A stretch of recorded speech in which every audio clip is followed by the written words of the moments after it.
என்னப்பா பண்ணுற? உனக்கு என்ன பிரச்சனை? ஜாலியாக இருப்ப. நீலாம் இன்ஃப்ளூயன்சர், நாங்களாம் மந்த்லி சேலரி வாங்குறவங்க.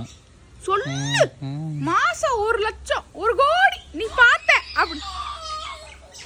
இவனுக்கு என்ன பிரச்சனைன்னு தெரியலையே. அது கூட பரவாயில்ல. நிறைய பேர் வந்து ஒரு ப்ரமோஷன், ஒரு பெய்டு ப்ரமோஷன் போட்டுட்டோன்னா உனக்கு என்னப்பா லட்சக்கணக்கில் வாங்கிட்டு நீ வந்து ப்ரமோஷன் பண்ணுவேன். லட்சக்கணக்கில் கொடுக்குறாங்க, லைனில் நம்மளே தான் வர சொல்லி கொடுத்துக்கிட்டு இருக்காங்க. 500க்கு 1000க்கும் முன்ன பின்னைக்கு அவங்க கிட்ட போராடுறது நம்மளுக்கு தான் தெரியும். கிடைச்சி ஒரு காலத்துல எல்லாரும் வாங்கிட்டு இருந்தாங்க. எப்போன்னா ஊருக்குள்ள அவங்க ஒருத்தங்க தான், மீயா வந்துச்சா, ஊருக்குள்ள அவங்க ஒருத்தங்க தான் இன்ஃப்ளூயன்சரா இருப்பாங்க. அப்ப வாங்கிட்டு இருந்தாங்க. அப்புறம் தெருவுக்கு 4 இன்ஃப்ளூயன்சர் ஆனாங்க. இன்னைக்கு ஒரே வீட்டுக்குள்ள 8 இன்ஃப்ளூயன்சர் இருக்காங்க. அண்ணன் இன்ஃப்ளூயன்சர், அக்கா இன்ஃப்ளூயன்சர், தங்கச்சி. என்னம்மா? சரிம்மா போய் விளாடுமா, போமா. அண்ணன் இன்ஃப்ளூயன்சர், அக்கா இன்ஃப்ளூயன்சர், தங்கச்சி இன்ஃப்ளூயன்சர், இப்படி குடும்பமே இன்ஃப்ளூயன்சரா இருக்கு. இது கூட தாங்கிக்குவாங்க. சரி ஏதோ குடும்ப தொழில் மாதிரி பண்றாங்கன்னு.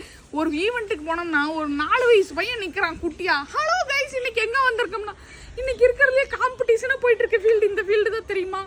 போட்டி இருக்குன்னு தெரியும், இந்த அளவுக்கு போட்டி இருக்குன்னு தெரியாது. எனக்கு அந்த குட்டி பையன் போட்டியா இருப்பான். எப்படி